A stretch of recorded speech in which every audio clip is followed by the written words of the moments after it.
'73, I believe, and John Lennon had come out to the coast.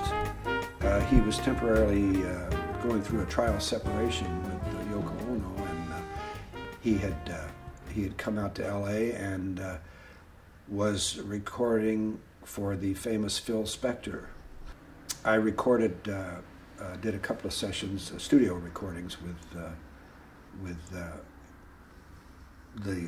L.A. sidemen, you know, various guys who did most of the rock work in L.A. at the time. Jim Keltner and a bunch of great players, wonderful players. Larry Carlton, I think, can't remember now, but and I talked to John a little bit. I didn't spend a huge amount of time with him. He was usually with other people, but he was great, very relaxed and comfortable to work with. I think it was later released. I think the album was just called Rock and Roll. So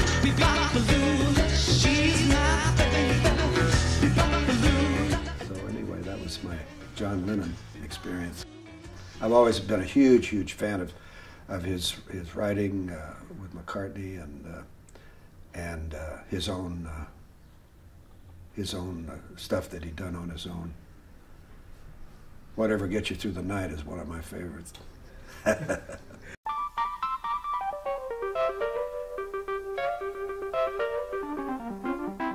One summer they had a network show of their own, a musical variety show, CBS or ABC or whatever. It was the Jackson 5. You know, we would pre-record, usually the night before.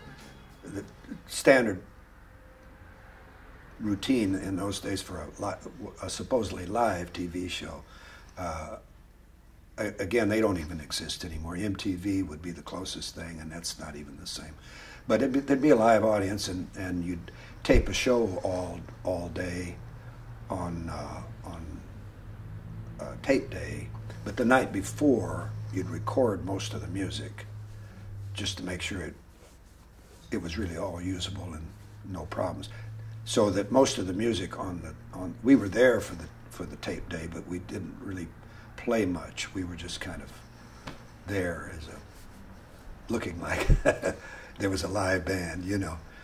So anyway, they would be at these.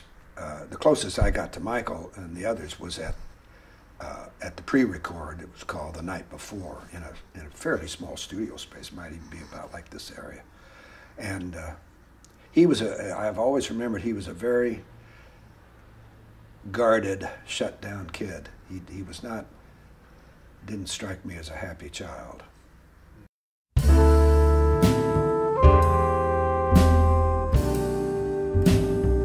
The first thing I would say is listen to the masters. I think that's first and foremost before transcribing solos or Jamie Aebersold records or CDs or any of the other learning tools that are perfectly fine and very valid. But if you don't really listen to the music on a regular basis, that's crucial, and that was my training. I mean, that's the training that I had, was listening to recordings of great players and live whenever possible. It wasn't out of books, and it wasn't from blackboards.